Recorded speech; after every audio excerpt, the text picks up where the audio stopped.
topik kita pada siang hari ini serius. Tolong teman-teman juga serius. Dan orientasinya adalah action. Jadi ada call to action di dalam materi kita siang hari ini. Bukan cuma teori. Judulnya apa? Judulnya bagaimana Ramadan mencerahkan Indonesia. Bagaimana Ramadan mencerahkan Indonesia.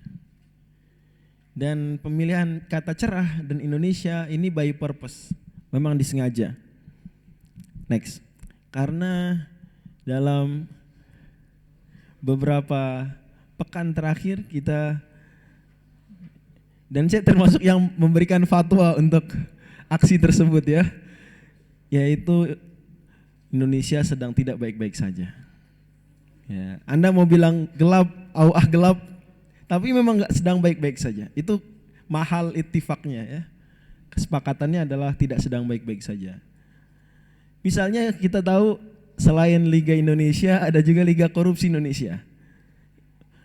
Pemuncak klasemennya baru nih mengalahkan juara Ramadan tahun lalu. Kalau Ramadan tahun lalu juaranya Korupsi Timah ya.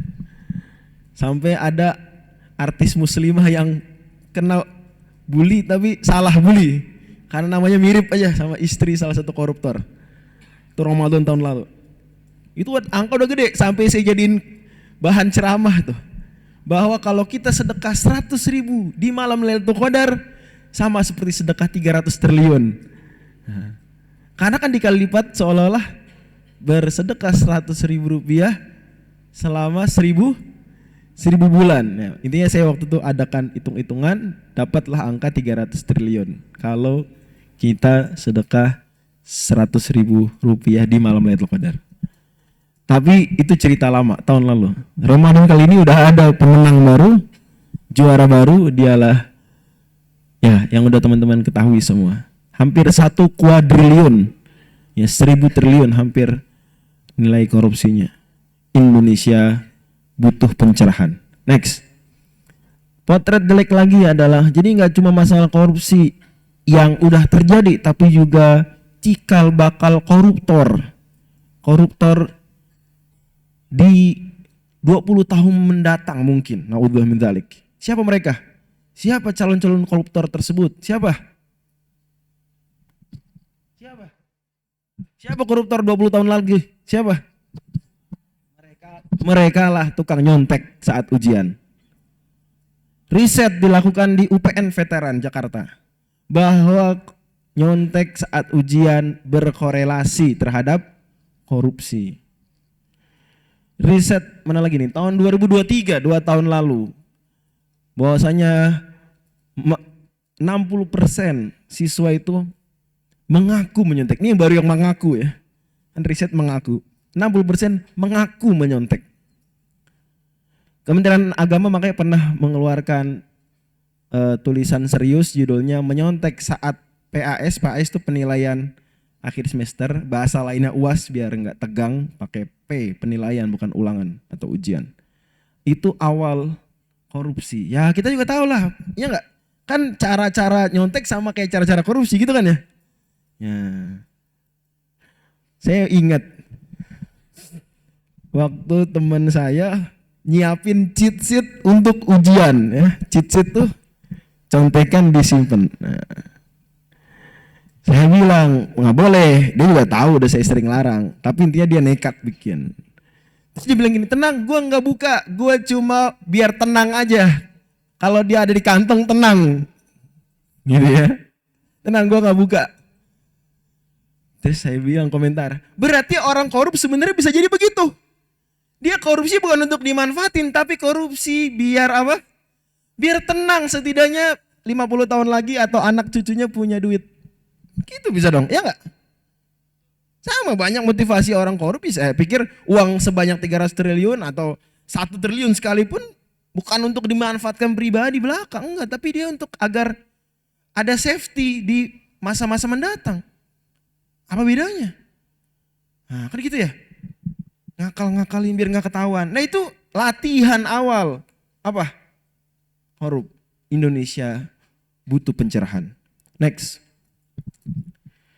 Indonesia gelap juga dari sisi keagamaan. Meskipun 85% muslim, tapi muslimnya bukan muslim yang didambakan oleh Rasul sallallahu alaihi wasallam. Karena riset tahun 2019 menyatakan, 2019 belum terlalu lama ya, bahwa yang sholat 5 waktu cuma berapa persen? 38,9% muslim Indonesia yang sholat 5 waktu. Ini kalau kita buletin jadi 40%. Kalau bahasanya agak ekstrim sedikit, berarti dari 10 muslim dan muslimah, 4 orang saja yang sholatnya 5 waktu. Gelap. Indonesia gelap. Kalau kayak gini gelap. Zakat. Kementerian Agama merilis bekerja sama dengan Basnas data di awal 2023 bahwa potensi zakat di Indonesia 327 triliun, which is artinya kalau semua orang Indonesia bayar zakat, berarti dana zakat yang terkumpul berapa? 327 triliun. Gampangnya 330 triliun lah. Tahukah Anda ternyata di akhir tahun 2023 Basnas mengumumkan realisasi dana zakat yang terkumpul cuma 33 triliun. Berarti berapa persen? Kira-kira 10%. Seolah-olah kita bisa bilang dari 10 muslimah di Indonesia yang bayar zakat cuma berapa orang? 1 orang. Astagfirullah, Indonesia gelap. Indonesia butuh pencerahan. Next. Komisi Aparatur Sipil Negara. Ini lembaga tugasnya ngecek dan ngawasin ASN. Melaporkan riset selama 4 tahun 2020 sampai 2023 bahwa ratusan ASN bukan berselingkuh tapi dilaporkan berselingkuh. Yang dilaporkan doang ratusan. Na'udzubillah min dzalik, astagfirullah. Bahkan juga politisi dan penegak hukum di Indonesia menjadi sasaran. Angkanya tinggi, saya lupa masukin angkanya, tapi tinggi juga angkanya, banyak, dan seolah-olah menjadi rahasia umum yang sedih tapi nggak bikin kaget. Sedih sih, tapi nggak bikin kaget lagi. Tahu nggak gratifikasi seks? Nggak apa-apa kan udah balik semua di sini, biar tahu. Araftu syarra la li syarri walakin litawaqih wa man lam ya'rifi syarra yaqa' fih.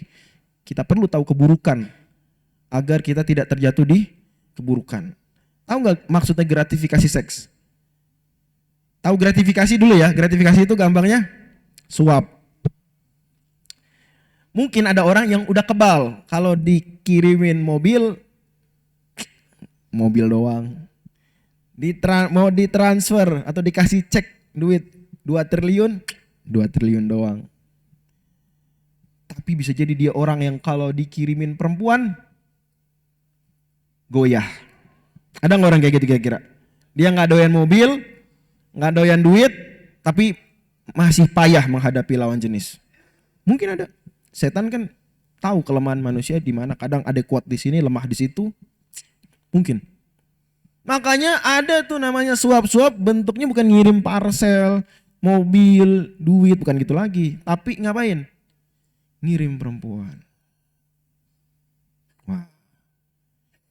Kata Al-Hafidz Ibnu Qayyim, setan manusia, kan setan ada 2 ya. Ada setan manusia, ada setan jin. Sebagaimana di awal juz 8, ini hari ke-9, berarti harusnya udah dibaca tuh ayat. Di surat Al-An'am, surat ke-6, di ayat yang ke-112. Allah Subhanahu wa taala firmankan di ayat 112, wa kadzalika ja'alna likulli nabiyyin aduwwan syayatinal insi wal jin. Ada setan ins manusia dan setan jin. Di akhir Al-Nas juga kita tahu ayatnya minal jinnati wan nas. Kata Al-Hafidz Qayyim, setan jin itu di ta'awudzin ya, dikasih audzubillah, kabur dia. Kalau setan manusia dikasih audzubillah. Gratifikasi seks itu ngirim setan. Ya enggak? Suapnya pakai setan. Kan kalau suap mobil bukan setan. Ya enggak? Suapnya duit bukan setan. Kalau suapnya perempuan yang mengajak kepada dosa itu setan. Maka kembali ke perkataan Al-Hafidz Ibnu Qayyim tadi, Lo sebutkan misalnya dalam kitab Ighathatul Lahafan bahwa setan jin lebih gampang diusir daripada setan manusia. Maka saya bilang, ini bisa jadi nggak lolos nih. Iman banyak laki-laki nih kalau udah kena yang ini nih. Begitu dia tuh efeknya berlanjut. Ini dia sekali nerima gratifikasi seks, dia melakukan perbuatan zina, naudzubillah min dzalik, dan karena udah dikasih perempuan cakep, gratis, nggak usah bayar dan seterusnya kasih fasilitas enak, maka dia misalnya memberi putusan kalau dia penegak hukum, putusannya aturan di penjara 20 tahun jadi penjara cuma 10 tahun, misal. Nggak berhenti di situ, karena namanya udah terjadi aktivitas dosa yang menjijikan tersebut, itu perempuan tadi udah megang di HP-nya. Megang apa dia? Megang apa di HP-nya? Megang foto, megang video. Bisa berkutik nggak hakimnya untuk step selanjutnya? Bisa nggak? Macam-macam ente. Nih, video dan foto nih. Udah siap viral di X, viral di TikTok. Nah, mau bilang apa? Anda kalau jadi politisi udah kepegang foto dan video sure Anda, mau bilang apa Anda? Skakmat. Enggak main-main. Jangan pernah remehin dosa, mulai dari dosa yang pertama. Karena kata Amirul Mukminin Ali bin Abi Thalib radhiyallahu anhu, dosa saling panggil memanggil. Dosa pertama membawa kepada dosa yang kedua. Allah Subhanahu wa taala firmankan di surat Al-Lail, wa amma man bakhila wastaghna wa kadzdzaba bil husna fasanuyassiruhu lil usra. Siapa yang pelit, enggak percaya akhirat, mendustakan kebenaran, maka kami akan mudahkan dia melakukan perbuatan dosa. Na'udzubillah. Enggak cuma di situ. Juga banyak sekali ASN ini, saya baru bahas level ASN ya. Artinya jabatannya enggak begitu tinggi sebenarnya. Kita belum bicara yang lebih wah lagi. Banyak ASN tersandung kasus narkoba. Itu angkanya juga ngeri juga. Narkoba sama menjebaknya seperti zina. Karena narkoba ini sekali udah mengkonsumsi atau beberapa kali lah minimal ya. Mungkin saya nggak tahu sampai level apa dia sampai kecanduan. Tapi intinya dia nggak usah nunggu lama untuk kecanduan. Maka dia akan terjebak dengan sendirinya. Dia mau berhenti, tapi gimana berhenti? Gimana mau berhenti? Orang dia udah kecanduan, kalau sehari 2 hari nggak mengkonsumsi sabu-sabu misalnya, apa yang terjadi? Sakau dia. Maka dia terjebak, mesti itu lagi. Tapi kan duitnya banyak keluar tuh sabu-sabu. Dan kalau pejabatnya mau berhenti, gampang nggak? Berhenti aja dah. Nggak gampang.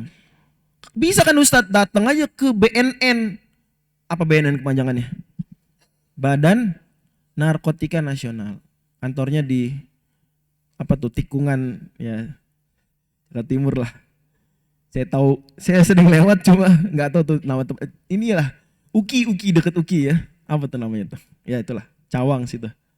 Nah, jadi kan bisa aja Ustadz dia datang ke BNN, datangnya ke dokter. Oh nggak gampang Ferguso. Karena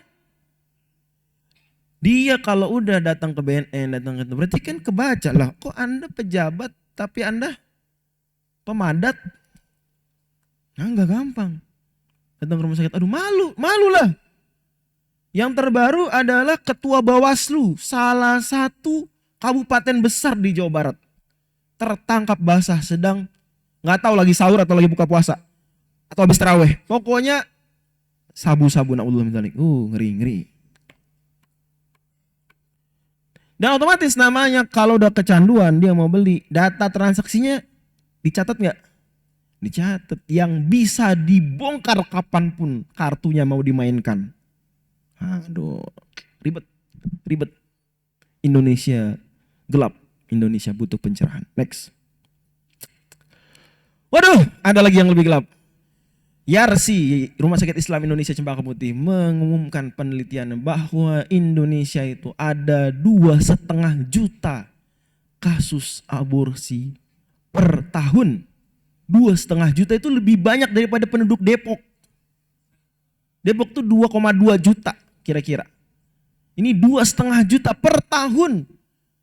Anda bisa bayangkan kasus aborsi. Lumayan agak baru. Akhir tahun 2024 itu polisi di Banyumas menggerbek bidan ya karena melakukan praktek aborsi ilegal. Di belakang pelataran tempat praktek bidan tersebut ada kuburan massal isinya bayi-bayi yang setengah jadi. Nah, kira-kira nih aborsi awalnya apaan? Aborsi itu apa awalnya? Nah, udah tahu semua jawabannya. Aborsi ya zina. Saya lupa masukin juga data bayi dibuang ya. Agak baru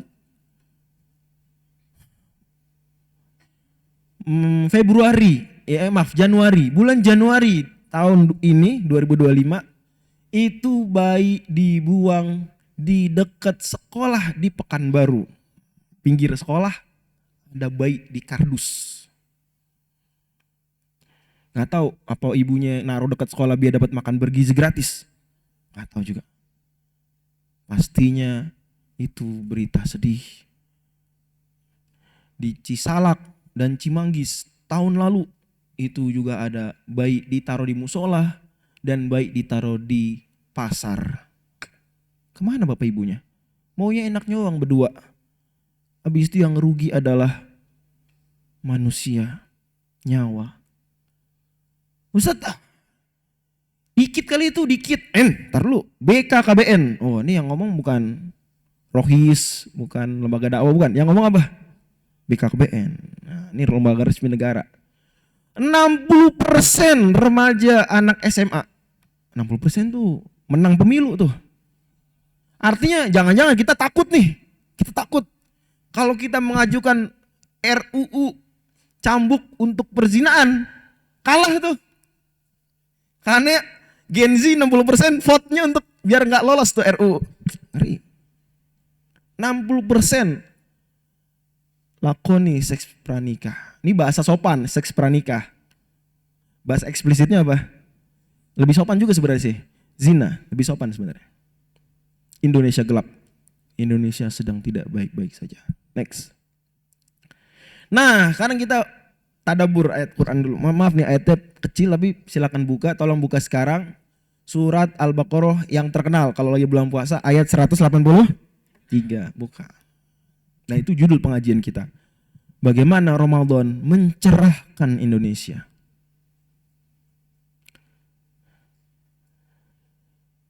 Udah dapat belum?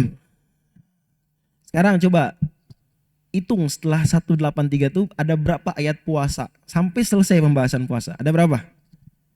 183, 184, 185, 186 masih lah. Dia satu rangkaian ya. Walaupun topiknya agak beda. 187 itu masih tentang puasa. 188 masih tentang puasa? Udah enggak? Oke, berarti bisa kita bilang ayat-ayat puasa itu membentang dari ayat 183 sampai ayat 187. 5 ayat. Oke. Kita pikirin dulu. Ini kan ayat-ayat puasa. Ngapain ayat-ayat puasa di tengah-tengahnya 186 ada ayat yang enggak nyebutin puasa sama sekali. Tapi topiknya tentang apa tuh ayat 186? Tentang doa. Kira-kira nih, tebak aja dulu, gak apa-apa. Apa hikmahnya? Kan urutan ayat Allah yang nentukan ya. Oke, jadi pasti Allah Maha Teliti, Allah Maha Bijaksana, Al-Hakim, Al-Khabir, maka mesti ada wisdom di balik itu. Pertanyaannya, apa kira-kira hikmahnya kok ada diselipin ayat tentang doa di tengah-tengah ayat-ayat puasa? Ah, silakan angkat tangan. Ada hadiah nggak dari panitianya? Ada. Silakan. Mungkin tiket mudik gratis.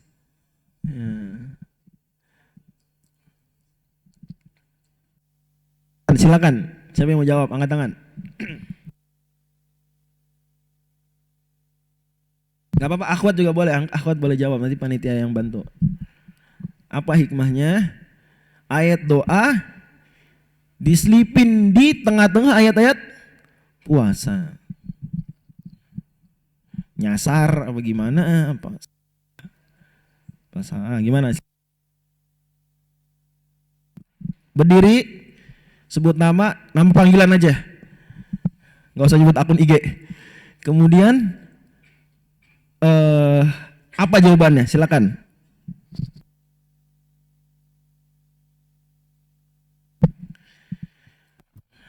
Ustadz Arif, terima kasih Ustadz Arif. Kasih Ustadz Arif.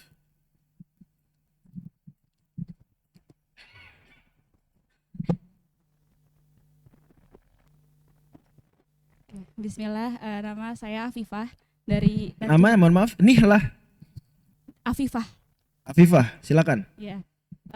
Kenapa Allah selipin ada ayat tentang doa di sela-sela puasa itu karena di bulan puasa, bulan Ramadan itu banyak waktu-waktu mustajab dikabulkannya doa. Masya Allah, mantap. Ya, terima kasih. Ya, berhak dapat hadiah panitia. Mana panitia? Ustadz Arif dikasih hadiah Ustadz Arif? Atau Ustadz Syarif? Ya, bisa dikasih. Syafiq, Ustadz Syafiq. Mana Ustadz Syafiq? Kasih hadiah apa? Silakan. Saudari Afifah dikasih hadiah. Mungkin nanti setelah acara atau gimana. Oke. Jadi benar jawaban beliau yaitu apa? Bahwa ayat doa diselipin di tengah-tengah ayat puasa, itu ada dalam tengah-tengah rangkaiannya. Itu hikmahnya karena memang di saat berpuasa ada banyak momen-momen doa itu dikabulkan.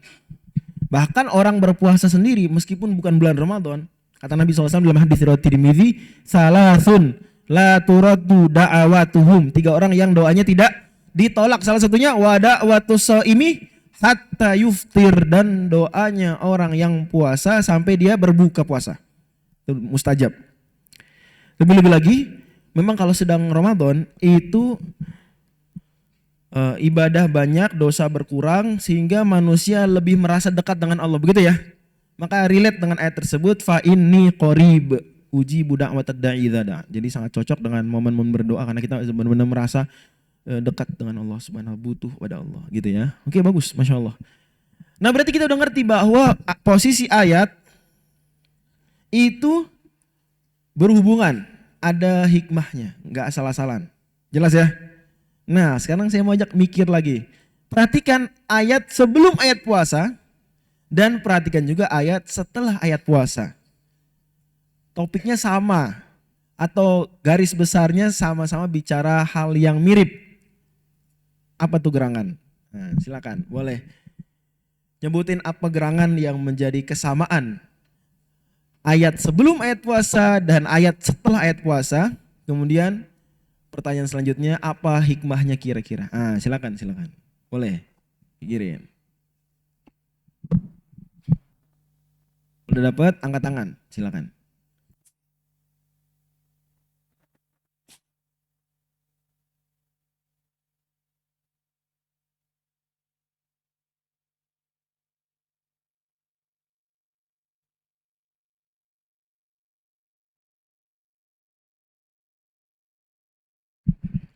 Gimana? Udah dapat? Boleh ikhwan, boleh akhwat yang jawab, nggak apa-apa. Mungkin akhwat lebih pinter. Silakan abang-abang, kakak-kakak.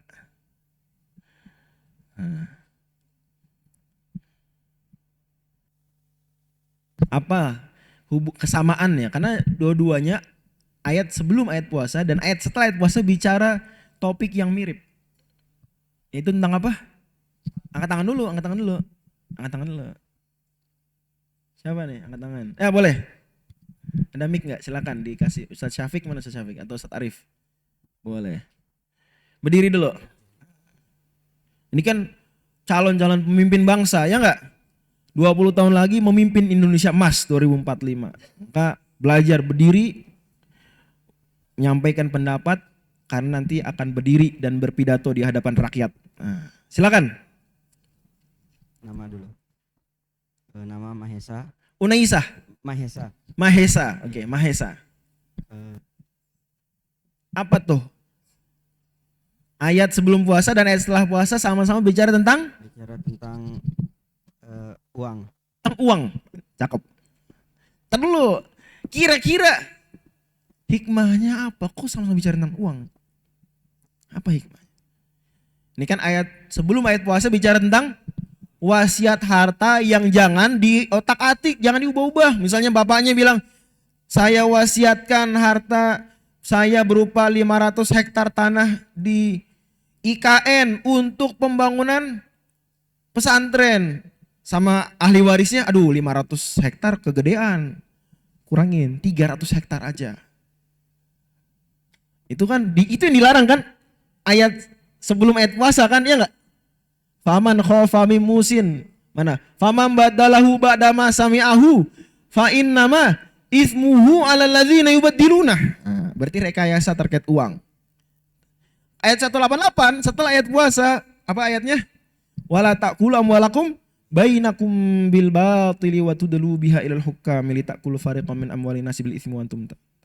Itu bicara tentang ngambil harta tanpa harta orang lain, kita bisa bilang korupsi, dan waktu dulu biha ilal hukam, ngasih ke penegak hukum. Bahasanya apa tadi?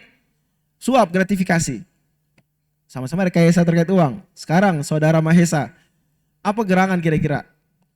Hikmahnya Allah apit ya, Allah apit ayat-ayat puasa di antara ayat-ayat rekayasa uang. Silakan. Kalau dari pendapat Memang ini tebakan ya, nggak apa-apa. Tadabur. Allah memperingati kita agar menjauhi harta haram sehingga puasa kita bisa berjalan. Oke, ini jawaban yang benar juga. Jadi Allah bilang jangan melakukan transaksi atau aktivitas haram terkait uang, nanti puasa kalian tercederai, berkurang pahala. Misalnya udah lagi puasa nyuap, puasa korup gitu. Terima kasih, berhak dapat hadiah saudara Maesa. Saya mau jawaban lain yang juga nggak kalah mantap. Silakan, Ustaz Sofwan. Ini nggak apa-apa nih ketua kami. Ketua LDK ya. LDK apa ketua kami Ustaz Sofwan? Ketua LDK, silakan ketua LDK boleh. Hadiah juga nggak apa-apa. Iyalah. Soalnya nanti kita bahas terkait pejabat yang tidak mendapat gaji yang cukup, itu potensi untuk korup. Kita takut juga ketua LDK yang dia, tapi aman lah ketua LDK, apalagi Al-Fatih jauh lah dari yang seperti itu. Silakan Ustaz Sofwan. Ini duduk aja nggak apa-apa ya Ustaz? Enggak lah. Oh diri. Calon pemimpin bangsa mesti berdiri. Silakan. Ya oke Ustaz, bismillahirrahmanirrahim. Ini izin muhawalah ya Ustaz ya, muhawalah untuk mengambil korelasi antara ayat yang tentang harta sebelum puasa dan setelah puasa itu juga tentang harta. Nah jadi di sini yang tadi coba aneh tangkap itu, coba aneh ambil korelasinya itu bahwasanya jadi di sebelum ayat puasa itu diceritakan tentang orang-orang yang tidak amanah dalam mengelola hartanya atau berkhianat dalam mengelola harta. Kemudian di setelah ayat puasa juga seperti itu. Nah di sini di tengah-tengah ayat yang tentang pengelola harta yang salah itu didatangkan puasa agar puasa menjadi solusi bagi orang-orang yang salah mengelola hartanya, dan ketika puasa itu bisa menghasilkan orang-orang yang tadi salah dalam mengelola hartanya itu jadi orang-orang yang bertakwa dan tidak salah lagi dalam mengelola hartanya. Seperti itu. Mantap. Ya alhamdulillah. Bagus. Berhak dapat hadiah. Silakan. Terima kasih. Jadi memang begitu ya. Seolah-olah puasa bilang begini. Enggak, jawabannya dua-dua saling melengkapi ya. Yani puasa berefek pada mengurangi atau menghilangkan kelakuan-kelakuan buruk terkait harta, dan juga kelakuan buruk terkait harta mencederai apa? Puasa. Dia hubungan timbal balik. Seolah-olah Allah mau bilang, kan kalian puasa itu tahu isi yang kalau di bulan sebelum Ramadan, di bulan Sya'ban tahu isi jam 4 sore halal dimakan gitu ya. Kalau bulan Ramadan tahu isi jam 4 sore haram. Apalagi es teh manis di akhir Sya'ban itu halal jam 5 sore. Bulan Ramadan 1 Ramadan aja udah haram. Istri yang cakep akhir Sya'ban bisa dicium-cium, dipeluk-peluk.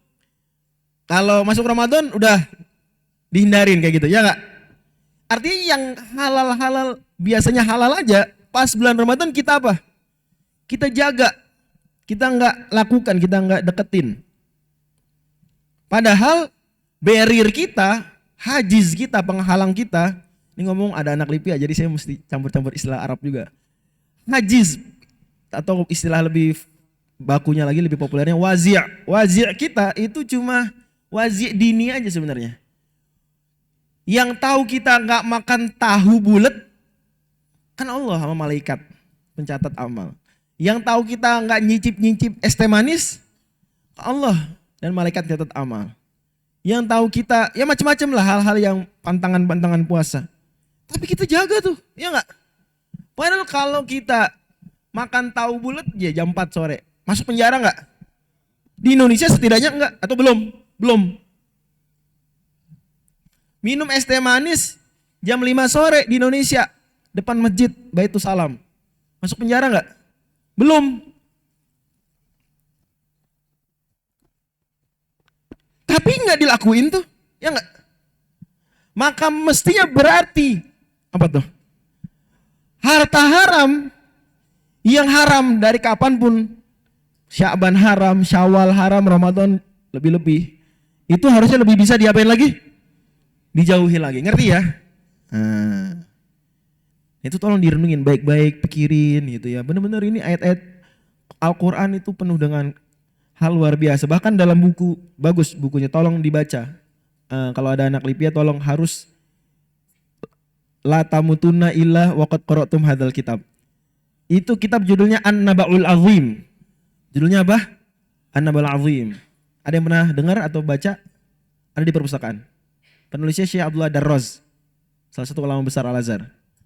Itu beliau mengungkapin kemujizatan Al-Quran. Salah satu yang beliau kupas adalah agak banyak, adalah agak panjang, adalah tentang kemujizatan susunan ayat-ayat di surat Al-Baqarah. Intinya beliau bilang Al-Baqarah ini kan turunnya selama 10 tahun full.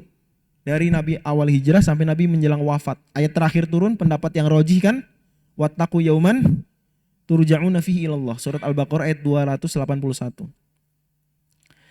Kata beliau, ini 10 tahun Nabi nggak punya laptop, bahasa kita gitulah, nggak punya catatan. Kok bisa modal hafalan Nabi menyusun ayat-ayat di surat Al-Baqarah secara begitu smooth, halus, serasi, koheren. Ajaib nggak? Mahasiswa aja bikin skripsi 1 semester, dia bisa aja tuh nggak nyambung antar paragraf, bisa nggak? Kalau sehari nulis halaman 10, nanti nulis lagi mundur halaman 3 nambahin, besok lagi nulis halaman 20, besok lagi kurang di bab 2, kan suka gitu kadang, ya nggak sih? Surat Al-Quran turunnya apa? Urut dari ayat 1 sampai ayat 286 di Al-Baqarah, kan enggak, ya nggak? Turunnya apa? Kadang ayat 200 langsung, kadang ayat 150, ntar ayat, kan gitu. Tapi Al-Quran, surat Al-Baqarah setidaknya beliau berikan contoh, itu mulus munasabatnya. Maka kita penting juga untuk merenungi hubungan-hubungan antar ayat. Nah itu ada ilmunya sendiri, namanya ilmu apa? Ilmu apa namanya? Ilmu mempelajari hikmah susunan ayat-ayat Quran. Kenapa ayat ini setelah ayat ini? Kenapa ayat ini sebelum ayat ini? Kenapa ayat ini diapit di antara ayat-ayat ini? Ilmu apa namanya? Ilmu munasabah. Ilmu munasabah. Imam Ar-Razi dalam tafsir beliau, At-Tafsirul Kabir, aktsaru ajaibil Qur'ani fi tartibatihi. Kebanyakan keindahan-keindahan Al-Quran itu dalam munasabatnya. Jadi kita punya basis tadabbur dan tafsir, bahwasanya memang puasa, dalam hal ini kita bilang aja Ramadan, itu punya peranan besar dalam membantu kita mencerahkan Indonesia gelap. Next. Tapi how? Kan judul kajiannya apa? Bagaimana? Nah, saya mau sajikan dulu beberapa riset. Ini riset dilakukan di Drake University di Amerika Serikat. Ya. Bahwasanya selama bulan Ramadan, ini riset dilakukan untuk mengecek selama bulan Ramadan di negara-negara muslim atau di kalangan kaum muslimin, itu transaksi halal dan haram bagaimana perbandingannya. Ternyata transaksi halal itu apa? Meningkat. Transaksi haram bahkan yang syubhat seperti transaksi di lembaga keuangan konvensional, ada haramnya ada syubhatnya, itu juga menurun. Mantap. Selama bulan Ramadan transaksi syariah meningkat. Tahun lalu 2024 ya, Tokopedia merilis data bahwa pembelian transaksi baju-baju muslimah, makanan-makanan halal meningkat sekitar 6 kali lipat kalau di bulan Ramadan. Wah, Masya Allah. Tokopedia. Ya, nggak apa-apa, karena udah nggak ada Bukalapak lagi, saya promosinya sekarang Tokopedia. Nah, dulu saya promosinya Bukalapak. Ya, tapi Bukalapak udah ya begitulah. Likulli syai'in idza matama nuqsanu fala yughurru biti bil aishi insanu hiyal umuru kama syahattaha dualun man sarrahu zamanun sa'athu azmanu. Jadi di Tokopedia rilis bahwa apa? Transaksi baju-baju muslimah, jilbab misalnya, dan makan makanan halal meningkat sekitar berapa? 6 kali lipat. Oh. Ini peneliti Dr. Bilal dari Kashmir juga menuliskan artikel ilmiah beliau tentang dampak Ramadan mengurangi praktek suap dan korupsi di masyarakat. Mana lagi nih? Ini Lembaga Penelitian Ekonomi dan Pembiayaan Besar Dunia, Cogent Economics and Finance, ini melakukan penelitian tahun 2019 ya, bahwasanya perusahaan-perusahaan yang sahamnya syariah ya, itu meningkat ya performnya, pembeliannya kalau bulan Ramadan. Sementara saham dari perusahaan-perusahaan yang tidak syariah, perusahaan minuman keras misalnya, itu menurun di bulan Ramadan. Cakep. Berarti kita bisa bilang bulan Ramadan nih teruji secara ilmiah bahwasanya dia mengurangi apa? Transaksi haram dan meningkatkan transaksi halal. Tentu ini bukan data yang benar-benar kita harapkan. Kita berharap bulan Ramadan nol korupsi, sebenarnya berharap gitu. Tapi berarti OTW. Berarti harapannya ada, secercah cahaya di situ ada untuk terus kita lanjutkan. Next. Memang Ramadan itu ada hubungannya dengan langkah-langkah syariat melawan korupsi. Tadi kita udah bahas di awal, kira-kira Indonesia gelap ini secara sederhana kita bisa simpulkan masalahnya ada 2 yang besar. Masalah terkait uang gitu ya, dan masalah terkait dengan pergaulan. Kan gitu kalau kita sederhana. Dan dua-duanya berkaitan. Nanti saya sebutkan bagaimana terkaitnya. Next dulu. Nomor 1, langkah Islam melawan korupsi. Yang arti itu pengembangan dari Ramadan mencerahkan Indonesia adalah memang menanamkan muraqabatullah ya. Rasa diawasi Allah itu melalui ibadah itu manjur. APA, anak-anak yang suka belajar psikologi tentu akrab dengan lembaga besar di Amerika ini. APA, American Psychological Association. Itu mirip-mirip NASA lah. Kalau di dunia astronomi ada NASA. Kalau di dunia psikologi ada APA. Itu pernah merilis riset di tahun 2023, belum lama, 2 tahun lalu. Bahwa remaja yang aktif dalam kegiatan keagamaan itu lebih sedikit, jauh lebih sedikit kenakalannya, dosa-dosanya dibandingkan remaja yang tidak qalbuhum ala bil masajid, yang tidak terkait dengan aktivitas keislaman. Jadi kalau dibilang Ustadz, sama aja, rohis di sekolah aneh pacaran.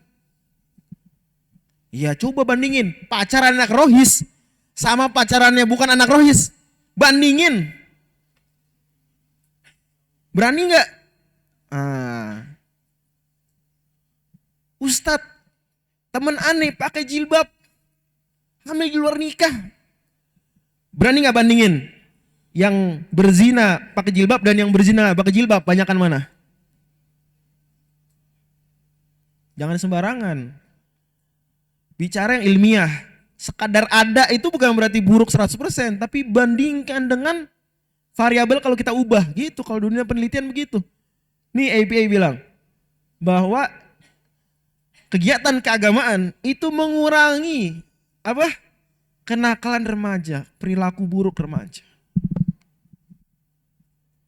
Ini riset dilakukan USK, Universitas Syah Kuala di mana? Banda Aceh. Saya pernah ke situ. Itu risetnya begini, tahun berapa nih?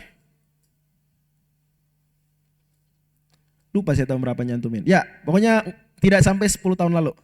Bahwa karyawan ASN yang aktif dalam kegiatan keagamaan, yang ASN misalnya ngurusin masjid gitu kan, ada ASN yang rajin gitu ya, suka baca Quran, rajin sholat gitu ya. Nah itu dia jauh lebih sedikit melakukan tindakan korupsi daripada yang tidak. Masih ada orang yang sholat korupsi, masih ada. Walaupun juga risetnya nggak sampai bicara apakah sholatnya 5 waktu atau tidak ya. Karena kan kita sudah ada bahas bahwa di Indonesia riset 2019 yang sholat 5 waktu cuma berapa persen? Ya sekitar 40%. Makanya saya nggak senang kalau dibilang gini, Islam nggak mampu melawan korupsi. Kok gitu? Lihat aja Indonesia, negara dengan muslim terbesar ya, nomor 2 setelah Pakistan, udah gitu ya, udah nomor 2 sekarang. Minimal Indonesia muslimnya 80%, kok koruptornya banyak. Berarti Islam tidak mampu melawan korupsi. Kita bilang sebentar. 1, yang korupsi belum tentu muslim. Lihat aja yang tadi liga korupsi tuh. Lihat tuh, banyak non muslimnya tuh. Gede-gede. Malah BLBI di liga korupsi tadi, itu kan angka yang disebut angka tahun 98, 99 ya gak sih? Angka tahun segitu, tahun Krismon. Belum diupdate tuh. Kalau divaluasi dengan rupiah hari ini, berapa? Saya yakin dia juara 1. Ya. Dan BLBI itu kita semua tahu siapa-siapa yang korupsi di situ. Itu 1.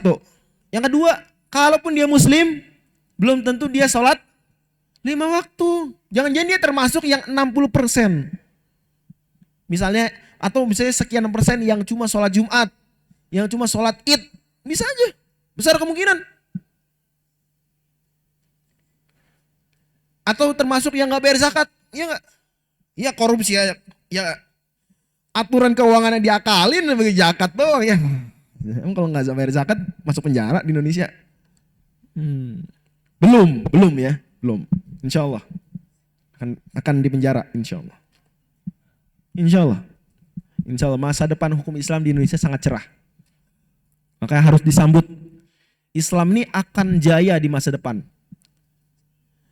With or without us, dengan atau tanpa kita Islam akan jaya, benar gak? Mau kita ikutan kek, mau kita gak ikutan, mau kita peduli, kita gak peduli, acuh kita, Islam akan jaya. Kata Allah Subhanahu wa taala di surat An-Nisa, wa min ahlil kitabi illa la yu'minanna bihi qabla mautih wa yawmal qiyamati yakunu alaihim syahida. Nanti di menjelang akhir dunia, menjelang kiamat, nanti semua planet bumi termasuk ahli kitab akan masuk Islam.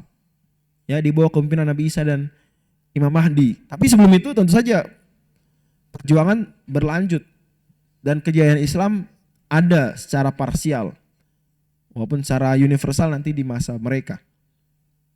Jadi Islam akan jaya dengan atau tanpa kita. Tapi masalahnya kalau kita nggak ikut serta, yang rugi bukan Islam.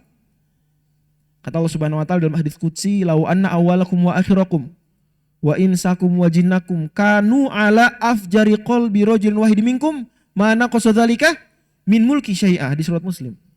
Kalau semua kalian, manusia pertama sampai manusia terakhir, jin pertama sampai jin terakhir, semuanya bejat, sebejat-bejatnya makhluk, tidak mengurangi kekuasaan Allah. Jadi Islam akan jaya, Islam gak rugi kalau kita gak ikutan. Tapi kalau kita gak ikut gerbong perjuangan ini, siapa yang rugi? Kita yang rugi. Kita cuma bisa jadi penonton. Syukur-syukur jadi penonton, gak jadi hater. Takutnya jadi hater kita. Begitu Islam jaya, kita jadi haternya takutnya. Jadi penonton doang masih mending, ya gak sih?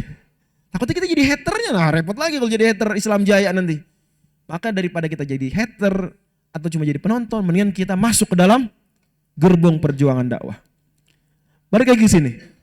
Jadi udah terbukti secara riset bahwa memang religiusitas, keagamaan, kesolehan itu mengurangi korupsi, mengurangi kenakalan. Next. Nah itu mujarab.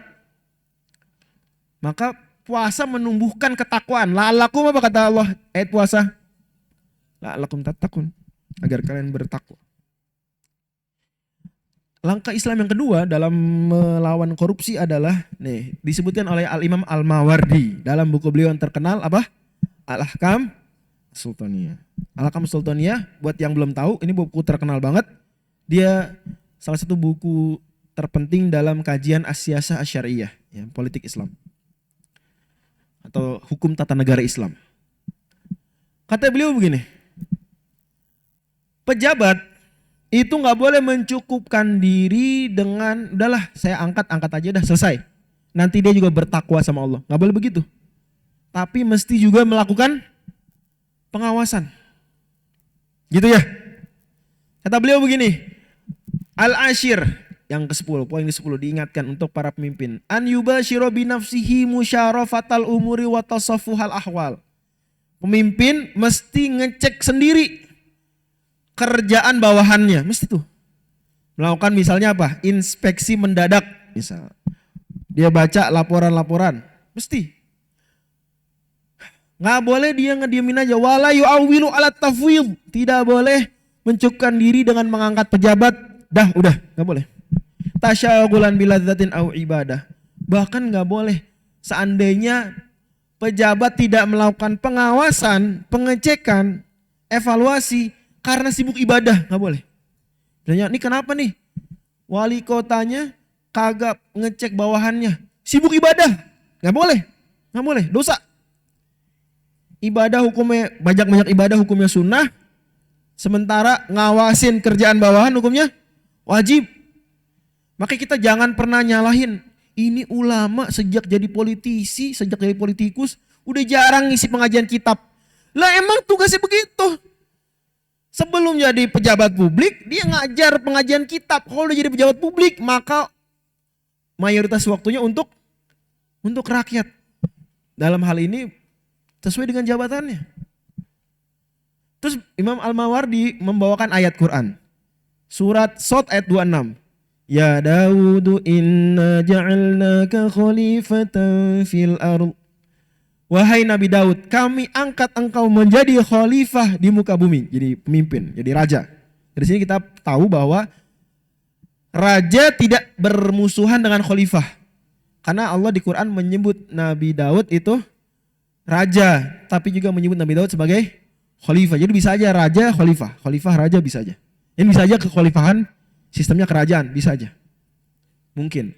Nggak ideal, tapi itu masih kekhalifahan. Misalnya kekhalifahan Umayyah, kekhalifahan Abbasiyah kan sistemnya apa?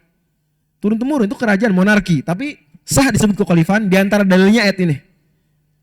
Padahal Nabi Daud mewariskan kerajaan ini kepada Nabi Sulaiman kepada anaknya kerajaan. Dan disebutnya kerajaan. Wa atahullahul mulka wal hikmah. Gitu ya. Mana syahidnya? Mautinu syahidnya, titik pendalilannya adalah kata Allah Subhanahu wa taala, wahai Nabi Daud kami angkat engkau jadi khalifah. Titik. Enggak, kata Imam Al-Mawardi, falam yaktasirillahu subhanahu ala tafwidi dunal mubasyarah. Allah tidak mencukupkan diri dengan mengangkat Nabi Daud. Dah, Nabi Daud Anda jadi khalifah. Titik. Anda kan orang bertakwa, Anda nabi, Anda udah bisa. Enggak. Tapi Allah mengingatkan tegas Nabi Daud. Fahkum bainan nasi bil haqqi wa la tattabi'il hawa fayudillaka an sabilillah. Sekelas Nabi Daud diangkat jadi pejabat publik. Diwasiatin sama Allah apa? Jangan ikuti hawa nafsu. Perintahkan dengan hak. Bayangin. Hari gini kita ada pejabat gak senang dinasihatin. Oh gak bisa. Nabi Daud lebih gak butuh nasihat. Butuh nasihat Nabi Daud. Kita bisa bilang dia belum gak butuh. Siapa yang berani nasihatin Nabi Daud? Tapi Allah tetap nasihatin. Jangan ngikutin hawa nafsu.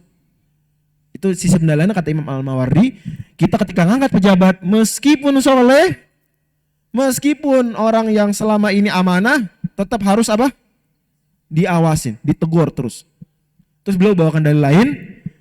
Hadis Nabi SAW, kullukum ra'in wa kullukum mas'ulun an ra'iyat. Setiap kalian pemimpin dan setiap kalian akan ditanya. Nah, kalau kita cuma ngangkat bawahan, misalnya Ustadz Sofan ngangkat bawahan, staff ini, dah pengurus inti dah, tuh udah tidur, ngaji, bukan tidur, ngaji lah, baca kitab, nggak diurusin. Nanti kalau ditanya sama Allah bisa jawab nggak? Nggak bisa lah. Kenapa nggak bisa? nggak pernah baca laporan pertanggungjawaban, nggak pernah ngecek kerjaan bawahan, gimana bisa jawab? Gimana mengamalkan hadis wa kullukum mas'ulun an ra'iyati? Gimana? Kalau ada wali kota, gubernur, setiap dari surat tanda tangan aja, tanda tangan, kagak baca, tanda tangan aja, nggak baca suratnya. Gimana tuh terhadap hadis barusan? Wa kullukum mas'ulun an ra'iyati. Bisa bilang depan Allah, ya Allah saya cuma tanda tangan, saya nggak baca apa yang saya tanda tangani. Bisa kayak gitu. Next. Selanjutnya, langkah Islam yang ketiga adalah memilih pejabat yang paling berintegritas dan berkapasitas. Ini berintegritas dan berkapasitas diambil dari 2 ayat di Al-Quran. Surat Yusuf, Hafizun Alim, dan surat Al-Qasas, Al-Qawiyul Amin. Jadi berintegritas itu padanan dari amanah, dari hafizun dan dari amin. Dan berkapasitas itu padanan dari alim dan al-qawi. Ya. Jadi misalnya kita mau ngangkat menteri apa nih? Menteri Keuangan, Menteri Pendidikan. Keuangan dulu. Berarti kita mesti milih orang nggak cuma yang soleh atau solehah, tapi juga harus yang jago ngerti dalam hal keuangan, gitu ya.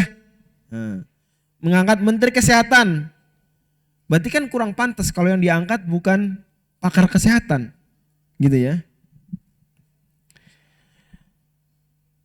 Bagaimana kalau yang diangkat orang hebat? Hebat, tapi masih ada yang lebih hebat. Ternyata itu masih juga salah. Dalam hadis riwayat Imam Al-Hakim, yang hadisnya penting. Man istamala rajulan min isobatin. Barang siapa mengangkat jadi pejabat seseorang dari sebuah kelompok. Wa fi tilkal isobati man huwa ardo lillahi minhu. Padahal di kelompok tersebut ada yang lebih bagus daripada dia. Gimana dong? Udah ngangkat nih, misalnya ngangkat dari masyarakat DKI Jakarta, DK Jakarta. Ngangkat orang nih, orang hebat. Tapi sebenarnya di DK Jakarta masih ada yang lebih hebat. Bagus apa enggak? Mungkin kita bilang bagus-bagus aja Ustaz, yang penting kan dia hebat. Ada yang lebih hebat lagi enggak masalah. Tapi ternyata Nabi SAW mengatakan, barang siapa yang melakukan demikian, faqad apa tuh? Khanallaha wa khana rasulahu wa khanal mu'minin. Maka dia telah mengkhianati Allah, mengkhianati Rasul, mengkhianati orang beriman. Ini enggak main-main. Kalau kita ngangkat pejabat, ngangkat bawahan, hebat, tapi ada yang lebih hebat lagi, ada yang lebih diridhoi Allah lagi. Maka kita sebenarnya telah berkhianat kepada bangsa, bahasa sederhana. Next. Sebentar, mundur dua langkah.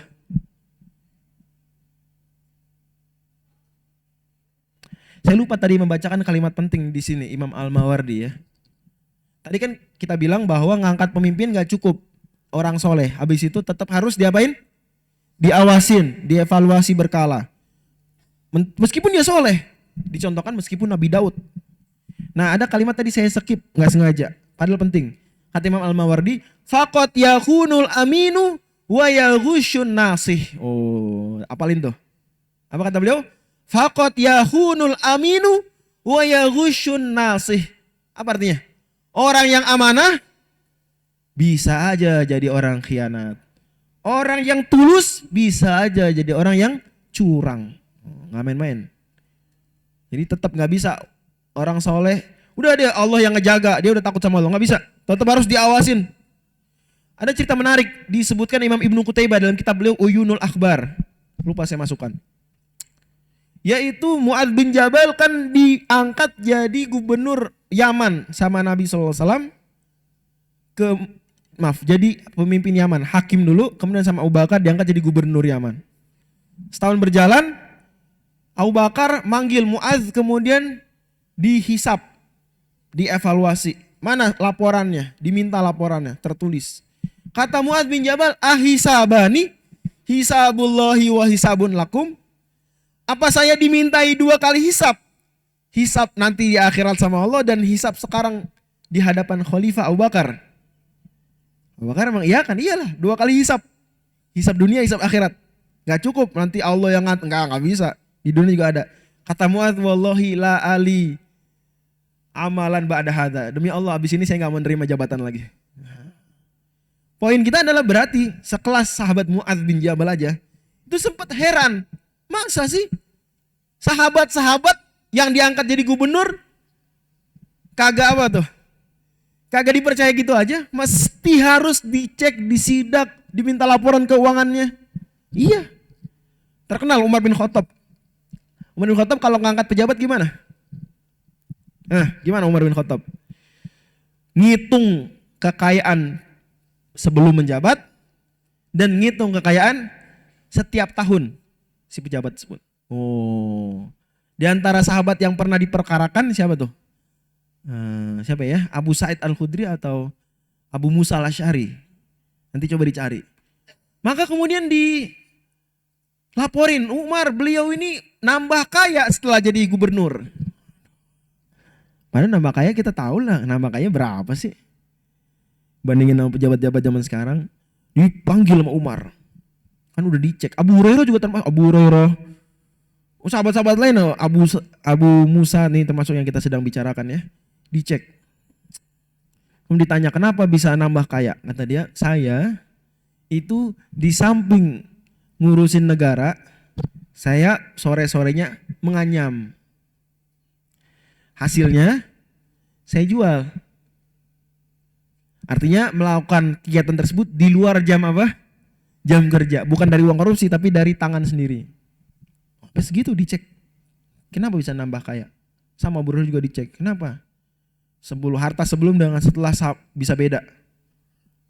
Bisa nggak wajar. Nah, dicek. Ini penting. Oke, baru maju lagi. Udah ya ini tadi. Next. Ini sebentar. Yang 3 dulu. Masalah di zaman sekarang kadang-kadang itu bukan kadang, mungkin makin sering. Memilih pejabat itu bukan berdasarkan lebih kepada integritas dan kapasitas, tapi lebih kepada loyalitas. Gitu. Memang nggak begitu salah mutlak 100% mengangkat dari orang dekat kalau memang berintegritas dan berkapasitas.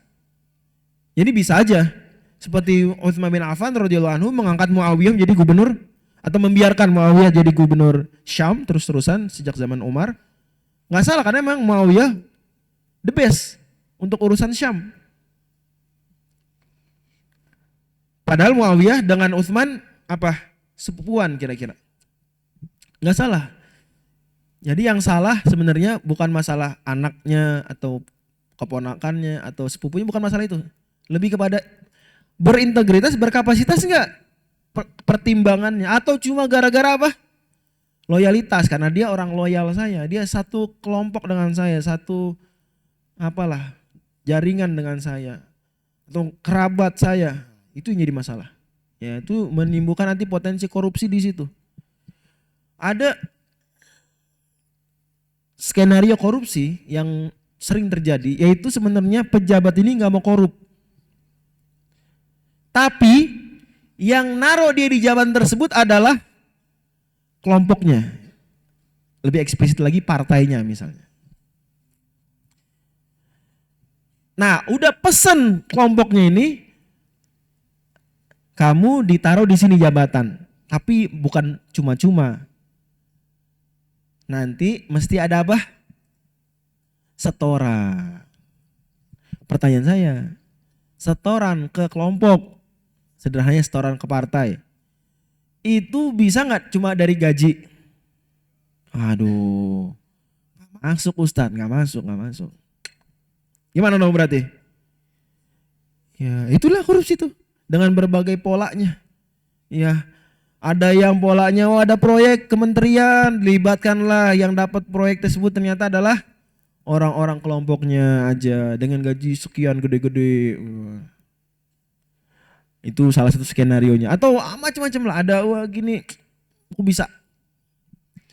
Nah ini akibat menaruh pejabat, menempatkan orang itu tidak berdasarkan semata-mata, tidak berdasarkan pertimbangan utamanya apa? Integritas dan kapasitas, tapi kedekatan kelompok, kedekatan loyalitas tadi dan seterusnya. Sehingga ada pesanan begitu. Bisa jadi ini orang nggak mau korupsi sebenarnya.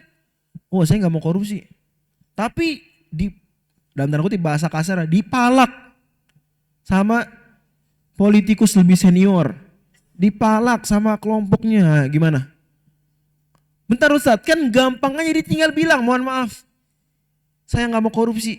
Nggak segampang itu. Karena bisa aja dia kartunya udah dipegang.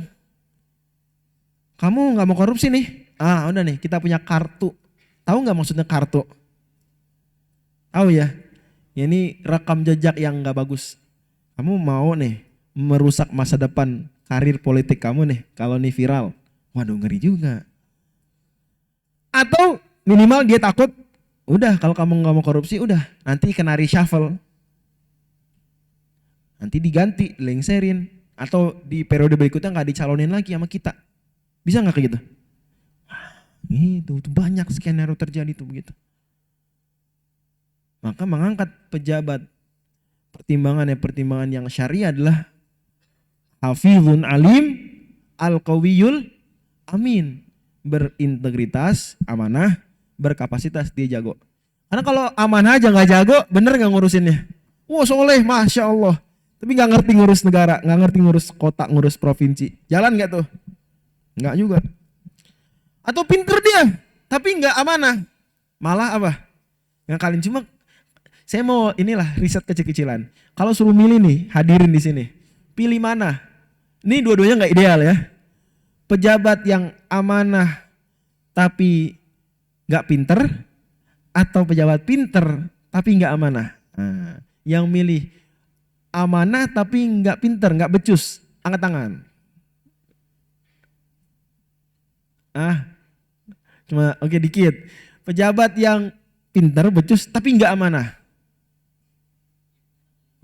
Oke. Oh saya baru tahu, sampai ternyata 5 menit lagi. Saya pikir saya ngeliatin sampai setengah 3. Oke nggak apa-apa. Saya izin ya mungkin. Karena kita kan sampai jam 3 materinya. Ustadz Arif gimana? Kita sampai jam berapa materinya? Dengan tanya jawab. Sampai jam berapa kita? Sampai jam 3 nggak?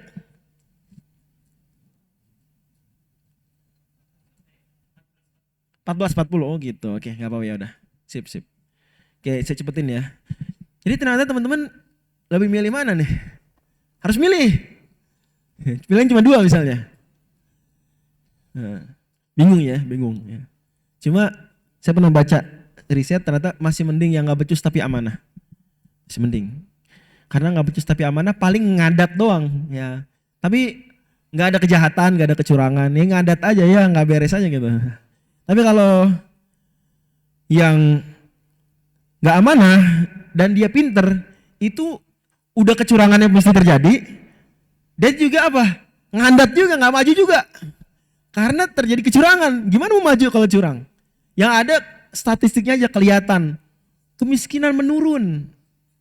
Padahal kemiskinan menurun karena standar kemiskinannya dimodifikasi, turunin. Padahal Indonesia kalau pakai standarnya dunia itu kemiskinan kita mayoritas orang miskin. Sekitar 70% orang miskin. Miskin ya, bukan menengah, miskin. Tapi kalau pakai standar yang sekarang dipakai, memang minoritas orang miskin. Menurun terus malah. Karena diturunin standarnya. Ibarat kelulusan tinggi. Karena apa? Karena standar lulusnya diturunin jadi 30. Nah, jadi lulus tinggi. Bukan karena anak-anak pada pinter, enggak. Itu kan bukti bahwasanya enggak amanah meskipun pinter. Itu malah lebih merusak. Gitu ya, next. Saya izin agak cepat ya, jadi memberi gaji cukup. Ini mungkin zaman sekarang, waduh Ustadz ternyata pro pembagian mobil gratis, pembagian rumah, dinas. Ntar dulu bentar. Ini yang nyebutin misalnya Imam Ibnu Jama'ah, ulama abad 8 Hijriah. Dalam buku beliau Tahrirul Ahkam, ini buku bagus juga tentang manajemen negara dalam pandangan syariah. Kata beliau gini, wa yafridu sultan likulli wahidin minal umara wal ajnadi minal ata'i awil iqta'i qadra ma yahtaju ilaihi fi kifayati la'iqati bihalih. Kata beliau, pemimpin mesti menggaji, menyediakan fasilitas untuk bawahannya yang layak, yang cukup. Ya, bukan yang mewah banget enggak, tapi yang penting apa? Yang cukup, yang pantas. Enggak boleh sampai kurang. Pejabat di bawah UMR, waduh, jangan dah. Jangan, itu alamat-alamat bakal apa? Korup.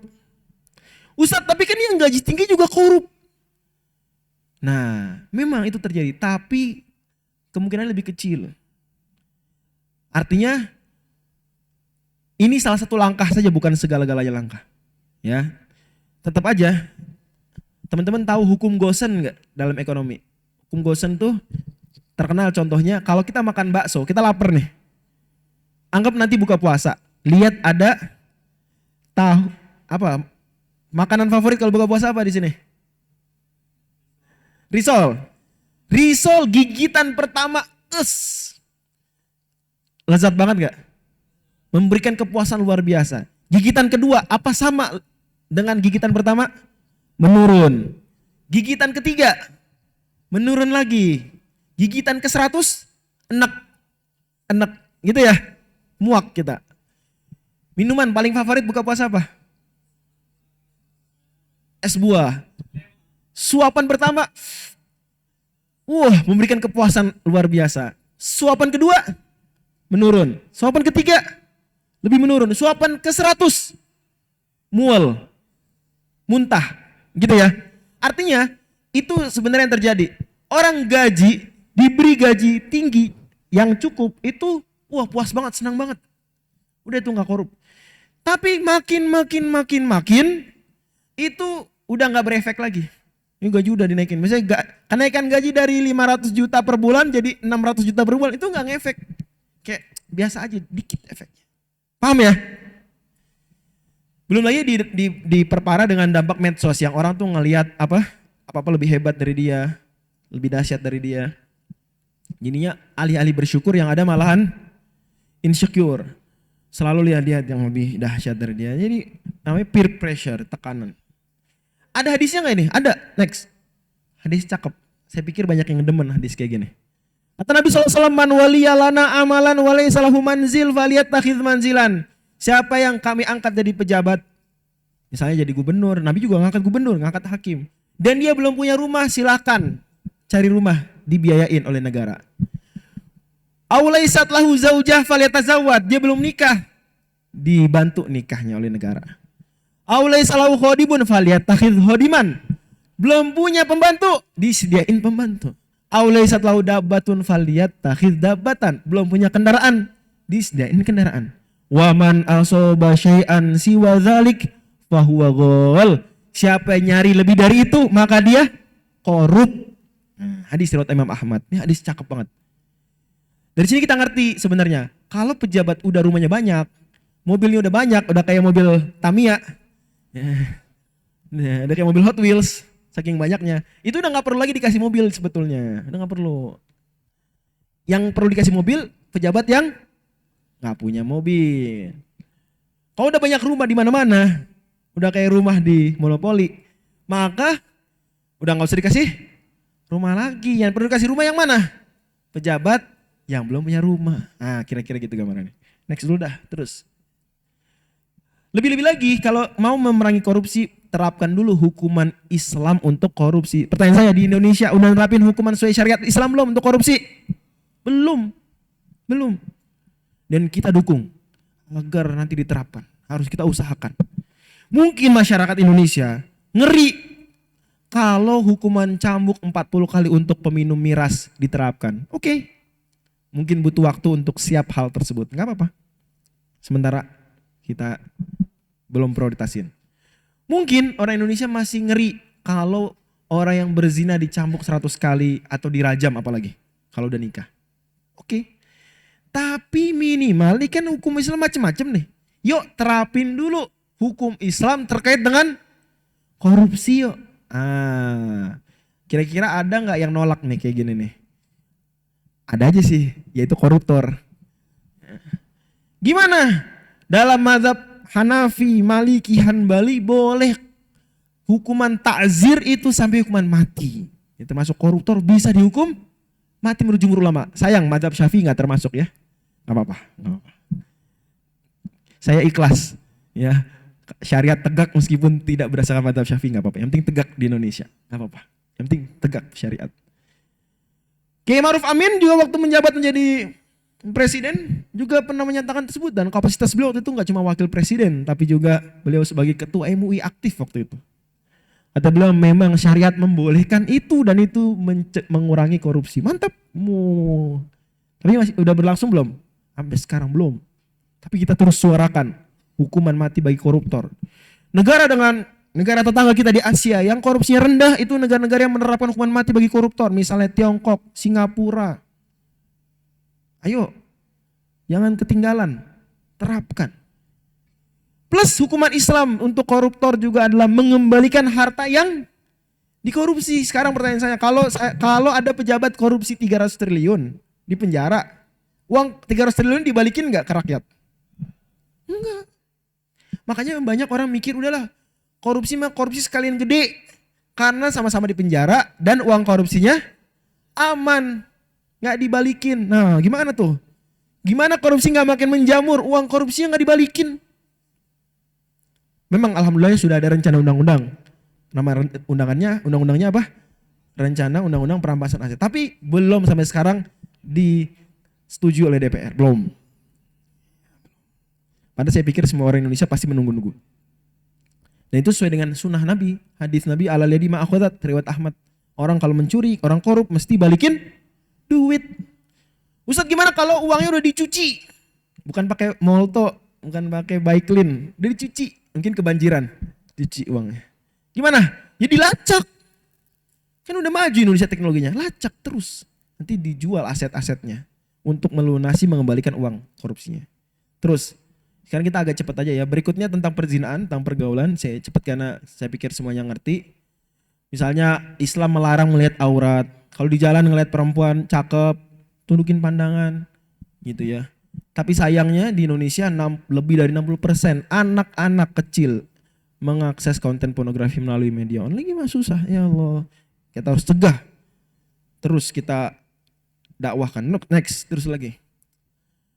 Ini efek-efek buruk nonton konten-konten joget-joget buka aurat, konten-konten syahwat ya. Ini bikin sedih, depresi, penyakit seksual, dan seterusnya. Terus,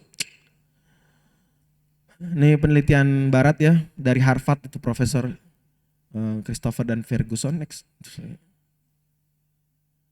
Ini fakta bahwasanya banyak pemerkosa itu di HP-nya ngoleksi video pornografi.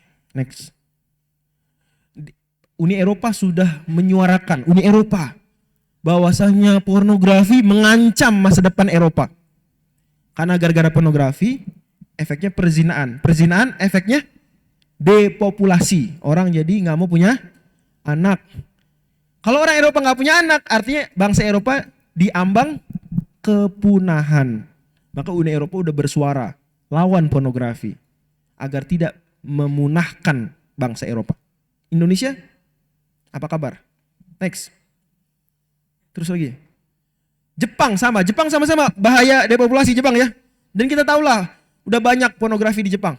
Mulai dari macam-macam naudzubillah ya. Jepang pun udah bersuara melawan. Di antara yang dilawan adalah pornografi, perzinaan dilawan. Terus lagi. Islam juga menyuruh pakai jilbab. Penelitian di Minnesota, Amerika Serikat bahwasanya pakaian memang mempengaruhi perzinaan. Mempengaruhi syahwat untuk melakukan berzina. Terus lagi. Melarang pacaran. Sayang banget riset terbaru 2020 lebih dari 80% remaja berpacaran. Efeknya ya tadi 2,5 juta kasus aborsi. Terus lagi. Aku cuma pacaran aja Ustadz atau cuma HTS aja. Enggak zina. Oh, penelitian 62% pacaran itu zina. Oh, cuma HTS, cuma pacaran itu makin stres. Lebih parah setelah putus. Jadi belum putus aja udah stres. Pertanyaan saya. Ustadz Arif, kenapa kira-kira orang pacaran stres? Kenapa kira-kira? Kenapa orang pacaran stres? Ya Ustadz. Kenapa orang pacaran malah stres selama masa pacaran?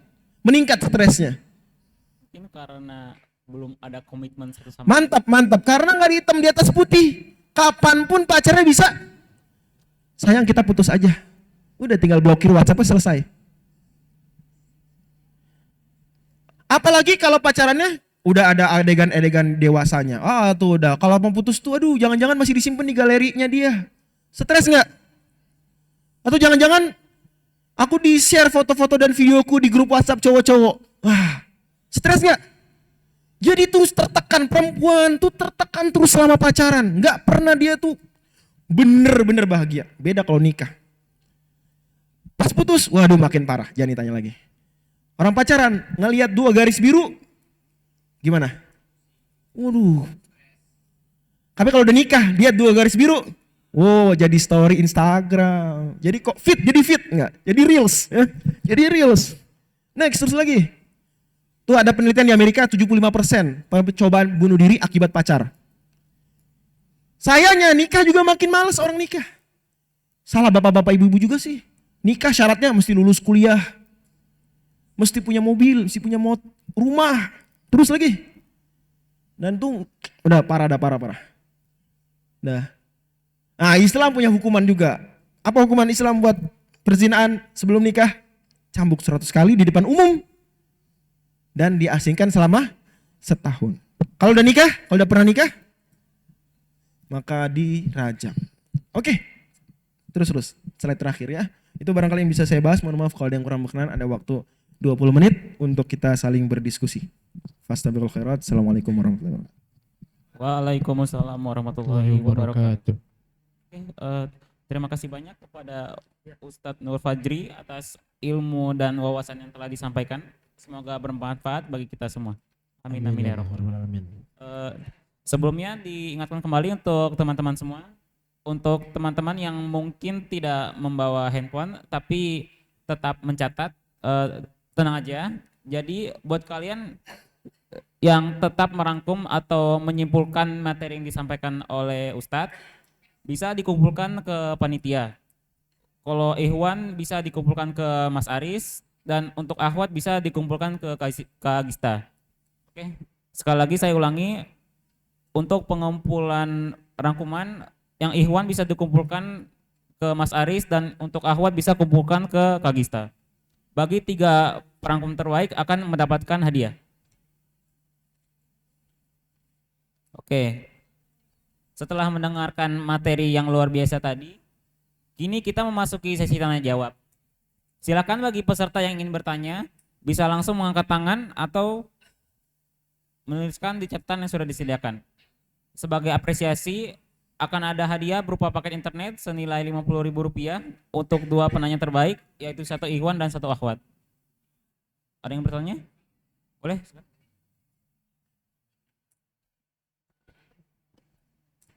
Perkenalkan dulu ya. Baik, bismillahirrahmanirrahim. Assalamualaikum warahmatullahi wabarakatuh. Baik, terima kasih Ustadz. Mohon izin kakak sekalian. Perkenalkan, nama saya Fadli Jelikram. Dipanggilnya? Fadli, biasa dipanggil Fadli. Ya. Saya dari kampus Politeknik Ahli Usaha Perikanan di Politeknik Perikanan ya, dekat sini. Masya Allah. Saya taruna tingkat 1 semester 2. Berarti calon menteri Insyaallah. Kelautan. Amin. Pengennya kerja di luar negeri Ustadz. Silakan. Menteri Maritim. Sekarang kementerian namanya apa sih? Kementerian Kelautan dan Perikanan Ustadz. Kelautan dan Perikanan ya. Oke. Jadi Ustadz, yang ingin saya tanyakan dari pemaparan Ustadz tadi kan terkait dengan banyaknya kasus-kasus yang terjadi di kalangan anak muda dan juga kalangan pejabat yang ada di Indonesia. Jadi setelah pemaparan berbagai kasus-kasus yang ada, yang jadi pertanyaannya, apa langkah dan upaya pemerintah maupun lembaga keagamaan dalam mengoptimalisasikan dan atau memaksimalkan potensi bulan Ramadan ini untuk menciptakan perubahan dalam lingkup remaja saja, dalam hal yang positif yang berpengaruh, berimpact di masyarakat. Terima kasih Ustaz. Jawab. Apa Ditampung dulu Ustaz sebentar. Satu lagi. Oke, untuk itu tadi untuk Ikhwannya, mungkin untuk Akhwatnya ada yang mau bertanya? Ya, boleh.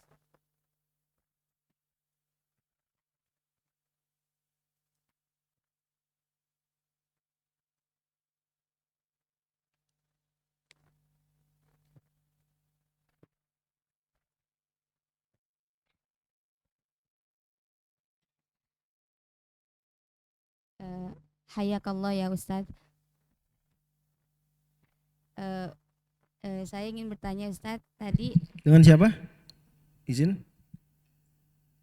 Nama dengan Nama. nama siapa? namanya Ai. Ai, oke. Tadi di pemaparan Ustadz yang tentang pejabat, pemilihan pejabat itu harus yang hafizun alim sama qawiyun amin. Tapi kalau misalnya pemilihan pejabatnya itu berdasarkan voting gitu Ustadz. Terus misalnya ada yang A sama yang B. Dan misalnya sudah terlihat bahwa yang A ini lebih baik misalnya. Tapi ternyata hasilnya itu, hasil suara terbanyak itu yang B. Itu bagaimana Ustadz? Jazakallah khair ya Ustadz.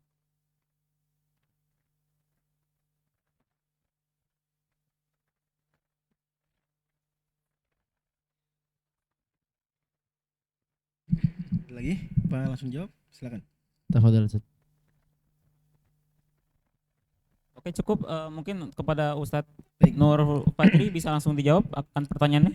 Ya, dari saudara Fadli, ya saya senang.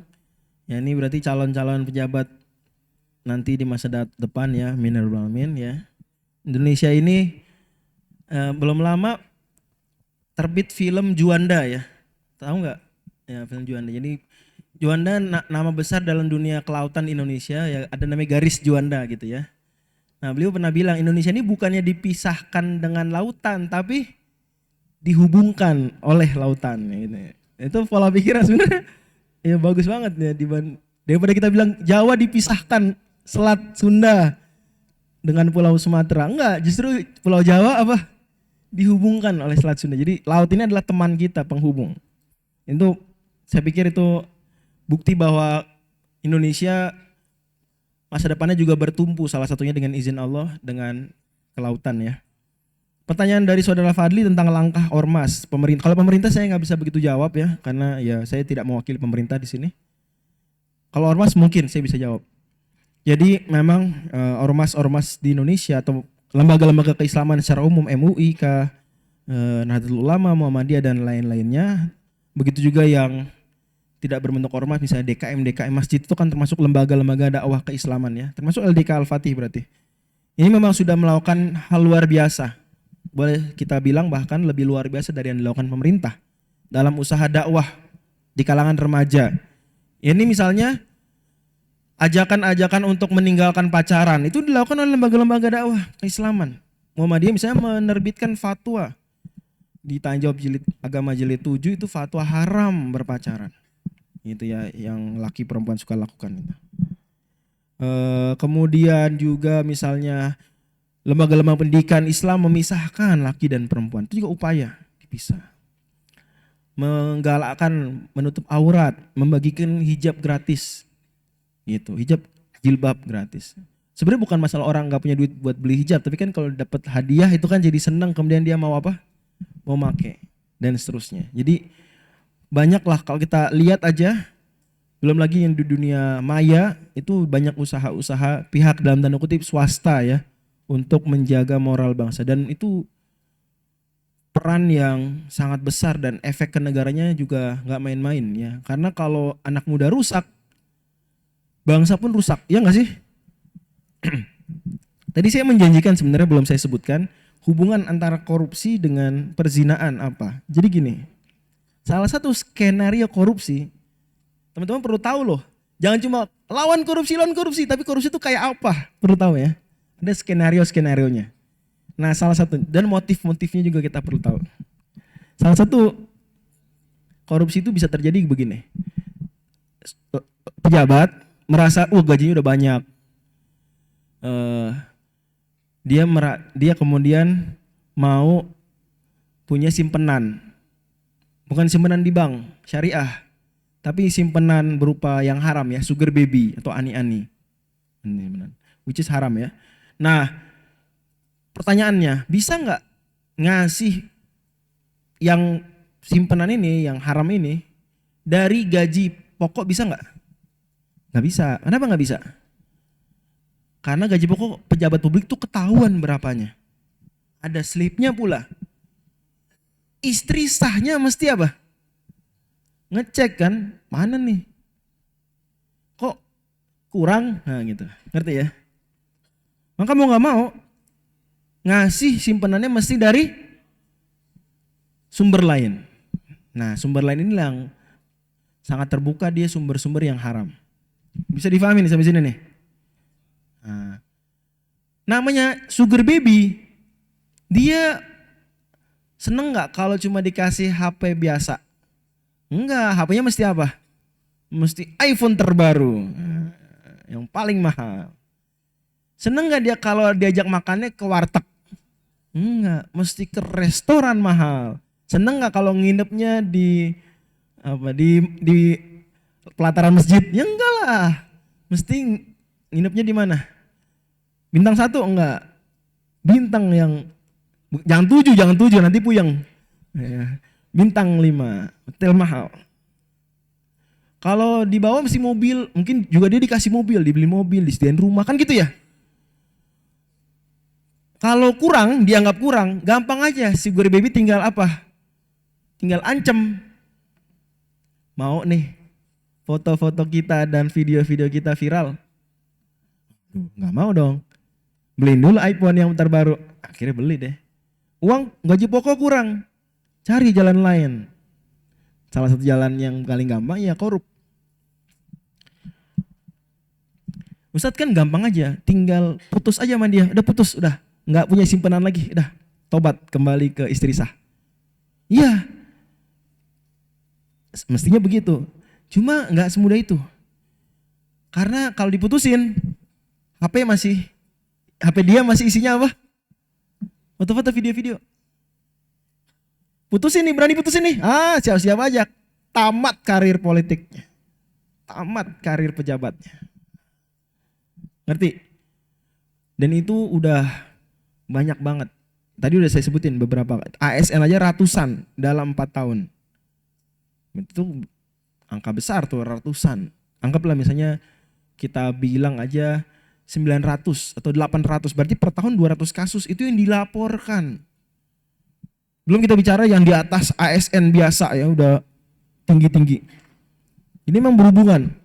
Nah, orang-orang yang selingkuh itu ada penelitian lain bahwa yang dari muda udah terbiasa jadi playboy, fuckboy, itu udah gedenya begitu juga.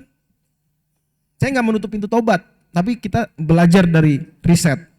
Islam ini agama dibangun di atas ilmu dan amal. Islam tidak abai terhadap penelitian-penelitian, bahkan mengambil manfaat dari riset-riset. Riset mengatakan kebanyakan orang yang selingkuh itu dulunya apa? Selingkuh setelah nikah itu dulunya selingkuh saat atau gonta-ganti pacar saat masih muda. Maka ketika para ustadz melarang jangan pacaran, sebenarnya yang mendapat manfaat nanti bangsa Indonesia loh secara umum. Tapi kalau ustadz-ustadz yang larang pacaran dituduh radikal, terus pacaran seolah-olah dinormalisasi, dianggap wajar, bahkan film-film ngajarin anak SD, anak SMP pacaran itu banyak beredar, ya udah siap-siap, artinya sama aja kita menyiapkan generasi yang korup di masa depan. Karena ada hubungannya tuh antara asmara dengan korupsi itu ada hubungannya. Selingkuh dengan korupsi itu berhubungan. Yang tadi saya berikan contoh. Ngeri nggak tuh? Wah tuh ngeri tuh. Ngeri. Jangan pernah coba-coba deh. Jangan ya. Ya. Itu barangkali. Jadi yang dilakukan ormas-ormas Islam adalah terus berdakwah, bikin kegiatan anak muda. Misalnya NU punya GP Ansor, itu gerakan dakwah anak-anak muda. Punya Fatayat, anak-anak muda perempuan. Ormas lain juga punya organisasi-organisasi anak muda menjangkau. Di kampus-kampus juga saya pikir di kampusnya Mas Fadli atau Saudara Fadli juga ada rohisnya gitu ya, atau lembaga dakwah itu juga. Itu mereka, dari pengalaman yang kita bisa lihat, mereka benar-benar memberikan sumbangsi besar bagi dunia karir setelah sudah lulus. Beda dengan yang tidak aktif di dunia dakwah ya. Demikian mungkin jawaban saya, wallahu alam. Untuk Saudari Ai, bagaimana kalau ada 2 calon bupati, calon gubernur, calon wali kota, calon presiden misalnya. Yang satu dia udah sesuai syarat lah, maksudnya lebih sesuai syarat, udah bagus. Kita udah milih dia tapi yang kepilih yang lain, gimana? Ya Inilah sebenarnya berarti dakwah itu mesti terus dikuatkan. Ya. Kita dakwah nggak ngajak kepada orang kok, nggak, dakwah ngajak kepada apa? Pada Islam, kepada nilai-nilai Islam. Di antara nilai Islam, milih pemimpin jangan yang calonnya jangan yang curang. Jangan yang punya track record korup atau sejenisnya dan seterusnya lah. Itu ajaran Islam. Nyatanya banyak riset menunjukkan bahwa pemilih itu, ini ada laporan yang saya baca terakhir tuh angka 60% pemilih memilih yang ngasih bingkisan ke rumahnya. Yang ngasih amplop atau yang ngasih sembako. Tuh. Berarti itu ajaran Islam bukan? Memilih orang calon pemimpin bukan berdasarkan kehebatannya, kejujurannya, tapi berdasarkan dia ngasih enggak ke saya. Itu Islami apa enggak? Enggak Islami. Berarti dakwah masih harus tetap dikencengin lagi. Ya. Bahwa enggak boleh milih pemimpin hanya gara-gara dia ngasih sembako ke saya, ngasih amplop ke saya, enggak boleh. Dan rakyat yang udah terbiasa milih karena dikasih amplop, saya milih dia karena dia ngasih saya amplop. Nanti takutnya dan pola pikirnya sama. Ketika si rakyat ini jadi pejabat, dia akan ngasih tender, ngasih proyek kepada siapa? Yang ngasih suap juga. Ya nggak sih? Maka korupsi pejabat itu berasal dari korupsi rakyat. Itu nggak bisa kita abaikan, nggak bisa. Wa kadzalika nuwalli ba'dadh zalimina ba'dhum. Apa kata Allah? Bima kanu yaksibun. Begitulah kami berikan kekuasaan bagi orang zalim atas orang zalim juga akibat perbuatan yang mereka lakukan. Nah, maka dakwah terus harus dilakukan. Tapi kita tetap ya pada akhirnya karena sudah dipilih ya kita tidak melawan karena mudaratnya sangat jauh lebih besar. Ya, tapi kita terus berdakwah sampai kalau tiba waktunya nanti ada pemilihan berikutnya yang dipilih yang lebih bagus gitu kira-kira. Wallahu a'lam bishawab. Juga yang terpilih sekarang mungkin dia nggak bagus tapi bisa didakwahin, dimanfaatkan momen-momen dakwah ya, didekati Jangan kita menganggap pemimpin kita nih lebih buruk daripada Fir'aun. Enggak, Fir'aun aja dinasihatin sama Nabi Musa ya enggak? Idhaba ila fir'auna innahu tagha faqula lahu qawlan layyinan la'allahu yatadzakkau yakhsha. Pergilah wahai Nabi Musa dan Nabi Harun menghadap Fir'aun. Ajak dia, mudah-mudahan Fir'aun sadar atau takut. Bayangin Fir'aun aja Allah buka kemungkinan untuk sadar dan takut. Pemimpin kita tidak lebih bejat daripada Fir'aun. Pun kita tidak lebih baik daripada Nabi Musa dan Nabi Harun. Maka kita jangan tutup pintu dakwah. Pemimpin udah kepilih meskipun gak ideal secara hitungan di atas kertas. Tapi kita tetap dekati, kita tetap dakwah, mudah-mudahan sadar. Wallahu a'lam bishawab. Ya, saya pikir udah 14.40. Terima kasih banyak. Mohon maaf kalau yang kurang berkenan. Inilah kira-kira gambaran bagaimana nilai Islam terutama yang ada di bulan Ramadan jika dimaksimalkan dan dihadirkan dan dihayati bisa mencerahkan Indonesia sehingga Indonesia tidak lagi gelap dan orang-orangnya kader-kader bangsa-bangsa yang hebat tidak lagi kabur aja dulu. Subhanakallahumma wa bihamdika asyhadu an la ilaha illa anta astaghfiruka wa atubu ilaik. Wassalamualaikum warahmatullahi wabarakatuh. Waalaikumsalam warahmatullahi wabarakatuh. Terima kasih banyak kepada Ustadz Fajri atas jawabannya. Dan untuk sesi berikutnya, untuk menutup sesi materi kedua kali ini, kami kembali persilakan kepada Ustadz Nur Fajri untuk memberikan closing statement-nya.